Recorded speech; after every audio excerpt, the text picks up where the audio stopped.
India versus England की test series शुरू होने जा रही है। आज पहला मैच है और उसके बारे में बात करेंगे। काफ़ी ऐसी चीज़ें हो गई हैं जिसके बारे में हमने बात ही नहीं की। आखिरी वीडियो आई थिंक जो हमारी थी वो आईपीएल के फाइनल की थी। उसके बाद मैंने किसी चीज़ पे बात ही नहीं की। इतनी चीज़ें पाकिस्तान क्रिकेट में भी हुई हैं जो कि आई थिंक डेली बेसिस पे कुछ ना कुछ न्यूज़ आ रही थी। यार आस्ता आस्ता करेंगे उन चीज़ों के बारे में बात, लेकिन आज अगर देखा जाए तो इंग्लैंड और इंडिया की जो टेस्ट सीरीज शुरू हो रही है 5 मैचों की, उसके बारे में बात करते हैं। मुझे सबसे पहले तो इसमें जो इंटरेस्टिंग चीज़ ये है कि विराट कोहली नहीं है, रोहित शर्मा नहीं है इंडिया की टीम में। और अगर हम देखें इंग्लैंड की टीम में तो आपको ब्रॉड नहीं मिलेंगे, आपको एंडरसन नहीं मिलेंगे। सो आई थिंक काफ़ी डिफरेंट टीम्स हैं, नई टीम्स हैं। कप्तानी के लिहाज से अगर मैं इंग्लैंड को देखूं तो वो तो आई थिंक एक्सपीरियंस वहाँ पे है, लेकिन ओवरऑल अगर देखें तो मैं कहूँगा कि एक दोनों टीमें मैं कहूँगा कि नई टीमें हैं और एक्सपीरियंस उस तरह से नहीं है जिस तरह विराट कोहली का जो एक्सपीरियंस हम सबको पता है, एंडरसन का जो इम्पैक्ट था, ब्रॉड का जो इम्पैक्ट था, इसी तरह रोहित शर्मा। सो कप्तानी का स्टाइल भी डिफरेंट होगा इंडिया की तरफ से भी। इंग्लैंड की तरफ से तो बेन स्टोक्स ही है। बेन स्टोक्स ने आई थिंक मेरे ख्याल से इंडिया ने अभी प्लेइंग 11 अनाउंस नहीं की। बेन स्टोक्स ने तो अपनी प्लेइंग 11 भी अनाउंस कर दी है, लेकिन मैं वैसे इसका कोई इतना ज्यादा फैन नहीं हूँ कि आप 1-2 दिन पहले ही प्लेइंग 11। मैं मुझे लगता है कि आपको वेट करना चाहिए टॉस तक का, तब आप अनाउंस करो, या 1 घंटा पहले ऐसे ठीक है। लेकिन ये जो एक दिन पहले 2 दिन पहले, इससे मैं समझता हूँ मुझे कोई इतना खास ये लगता नहीं है। सो खैर उसके बारे में बात करते हैं। पहले मैं आपको स्क्वाड बताता हूँ। स्क्वाड जो है वो इंडिया का काफी बड़ा स्क्वाड है और इंग्लैंड का मैं पहले आपको बताता हूँ। बेन स्टोक्स कप्तान है, जैकब बेथेल है, हैरी ब्रूक है, ब्राइडन गार्स है, सैम कुक है, जैक ट्रॉली है, बेन डगेट है, जिमी ओवर्टन है, ओली पोप है, जो रूट है, और शुएब बशीर है, जेमी स्मिथ है, और उसके बाद अगर देखें तो जॉश टोंक है, क्रिस वॉक्स है। सो ये 14 खिलाड़ी हैं इनकी टीम में, लेकिन जो इंडिया का स्क्वाड है ना वो है 19 मेंबर्स का। सो वो मैं आपको बताता हूँ। और ये काफी देर से मेरे ख्याल से इंग्लैंड गए हुए हैं। और शुभमन गिल कप्तानी करेंगे, वाइस कप्तान जो है वो ऋषभ पंत है। आई थिंक मुझे लगता है कि ऋषभ पंत का मैं हमेशा से समझता हूँ कि वो जिस तरह का वो प्लेयर है वो इम्पैक्ट डाल सकता है। अब जितना कंसिस्टेंट वो होएगा, आई थिंक होएगा, मैं क्यों कह रहा हूँ, जितना कंसिस्टेंट वो हो जाएगा आई थिंक वो इंडियन टीम के लिए बड़ा अच्छा है, क्योंकि आईपीएल भी उसका कोई इतना खास ज्ञान नहीं है। और उसके बाद आकाशदीप है, अर्शदीप सिंह है, जसप्रीत बुमराह है। ये अच्छी बात है कि बुमराह है।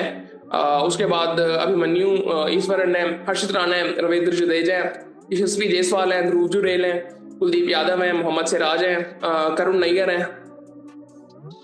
मैं इसका बड़ा फैन हूँ। इसको मैंने अभी रिसेंटली भी देखा, इसको मैंने पहले भी देखा हुआ, और उसने आई थिंक अभी 200 भी किया था।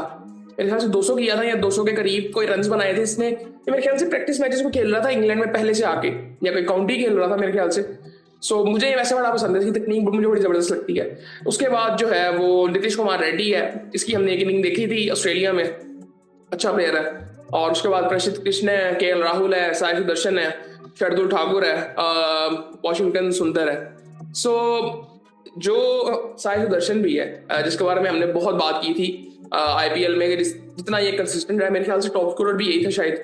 और आई थिंक बहुत जबरदस्त प्लेयर है। लेकिन अब मुझे इंडिया की तरफ से देखना है कि इंडिया प्लेइंग 11 बनाएगा क्या। ये बहुत इंटरेस्टिंग होगा, क्योंकि अगर यहाँ पे देखें ना, उन्होंने तो प्लेइंग 11 अनाउंस भी कर दी है और उन्होंने वैसे भी 14 खिलाड़ी अनाउंस किए हैं। मुझे ना अब ये रिसेंट टाइम्स में कुछ अगर मैं देखूँ ना पिछले 1-1.5 साल में, जिस तरह अगर आप इनको थोड़ा सा रीड करें ऑस्ट्रेलिया और इंग्लैंड को, आपको इनकी मेंटालिटी ना और ज्यादा समझ आएगी कि पता नहीं इनके पास चॉइसेस ज्यादा नहीं है, या मतलब ये अपने आप को कंफ्यूज करते ही नहीं है किसी तरह से भी नहीं। मतलब आप ये देखेंगे कि काफी अरसे से, मतलब अगर इनकी परफॉर्मेंस अच्छी नहीं भी रही तो इतने कोई ज्यादा इनके चेंजेस नजर आते ही नहीं है। अब मुझे नहीं पता ये अच्छी बात है कि बुरी बात है। देखा जाए तो इनके रिजल्ट्स जो है ओवरऑल के टॉप की टीम्स हैं। इसी तरह अगर हम इंडिया में देखें, इंडिया में भी इतने ज्यादा चेंजेस नजर नहीं आते, लेकिन फिर भी इनके लिहाज से अगर देखें, ऑस्ट्रेलिया और इंग्लैंड के लिहाज से देखें तो बहुत ज्यादा है। अब जिस तरह बेन स्टोक्स की बात की जाती है, अगर मैं इम्पैक्ट की बात करूं बहुत ज्यादा है, बट उतने कंसिस्टेंट मेरे ख्याल से नहीं है। लेकिन इम्पैक्ट जो वो डालते हैं वो बहुत ज्यादा है। कप्तानी जिस तरह की वो करते हैं एग्रेसिव, बहुत जबरदस्त है। इसी तरह शुएब बशीर की आप बात करें, he is a good spinner, but अगर मैं देखूं मतलब हमें मतलब उस तरह से कुछ चेंजेस न स्पिनिंग डिपार्टमेंट में नजर आते हैं। अब ये जब ये जो बॉलर्स आए हुए हैं सारे ब्राइटन कार्ड्स वगैरह ऑलराउंडर्स जो सारे हैं, अब ये जब आए थे ना, ये कोई इतने लीथल नहीं लगते थे कि बहुत ही एक्स्ट्रा ऑर्डिनरी टैलेंट है जिस तरह इंडिया पाकिस्तान में नजर आता है या बांग्लादेश में नजर आता है, श्रीलंका में नजर आता है, साउथ अफ्रीका में आता है नजर। उस तरह इनमें नहीं आता ऐसे नजर के बहुत ही लीथल होगा। ये आस्ता आस्ता ग्रो में इतने जबरदस्त हो जाते हैं कि ये लीथल इतने ज्यादा हो जाते हैं कि इनको पता है कि विकेट कैसे लेंगे। ये वही बात है कि हम जो बात करते हैं ना कि यार क्या आपको सबसे बेस्ट टैलेंट की जरूरत है? नहीं। हम T20 की स्पेशली जब बात करते हैं, हमें सही बॉलर चाहिए, सही बैट्समैन चाहिए, सही सिचुएशन के लिए, बस इतनी सी बात होती है। अब ये चीज फिगर आउट करना कईयों के लिए बहुत आसान है, कईयों के लिए बहुत मुश्किल है।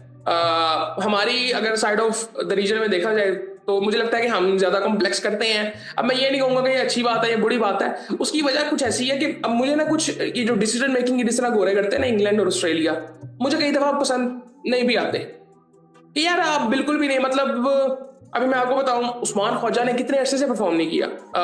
मतलब मुझे जब वो आए थे ना, मुझे याद है कि वो बड़ा लेट आए थे, लेकिन मुझे बहुत पसंद थे वो। मुझे याद है जब उन्होंने ऑस्ट्रेलिया की टीम में आना था, उससे पहले जो उनकी परफॉर्मेंस थी बहुत अच्छी थी। ऑस्ट्रेलिया की टीम में आके भी उन्होंने अच्छा परफॉर्म किया है, बट रिसेंट टाइम्स में अगर देखें तो वो मतलब परफॉर्म ही नहीं कर रहे, लेकिन वो टीम में खेल रहे हैं। अब ये उनकी पॉलिसी है। अब हमारे यहाँ पे अगर ये चीजें होती हैं तो बात ही कहीं और चली जाती। अब ये पॉलिसी है कि कंसिस्टेंट चांस दिया जाता है। मुझे लगता है कि अब वो रिटायरमेंट भी शायद ले लेंगे, ये शायद ले भी लें। अब अगली सीरीज तो मेरे ख्याल से शायद वो ना ही खेलें।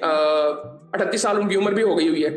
सो आई थिंक ये सारी चीजें हैं। और इसके अलावा अगर मैं आपको प्लेइंग 11 बताऊं ना, मुझे दोनों टीमें अच्छी लग रही हैं, लेकिन मुझे इंडिया की टीम ज्यादा बेहतर लग रही है अगर मैं नेम्स को सिर्फ देखूं कि यार अच्छे नाम है, अच्छे प्लेयर्स हैं, बट ये प्लेइंग 11 क्या बनाएंगे, ये बड़ा ही इंटरेस्टिंग चीज होगी। और मुझे लगता है कि हम हर दफा ना हमारी जो साइड ऑफ ये इंडिया पाकिस्तान बांग्लादेश है, हम मुझे लगता है कि जब अपने आप को ज्यादा कंफ्यूज कर लेते हैं। क्या प्लेइंग 11 देखे ना, यहाँ पे मुश्किल होगी। 19 खिलाड़ी हैं आपके पास, वहां पे 14 है, उन्होंने 2 बार बिठाने हैं, दैट्स इट। मैं जरा प्लेइंग 11 आपको बताता हूँ पहले, फिर उसके बाद जरा देखते हैं कि उससे हमें ये अंदाजा होगा सिर्फ कि क्या ये करना चाहते हैं, और तो कुछ इतना खास नहीं है।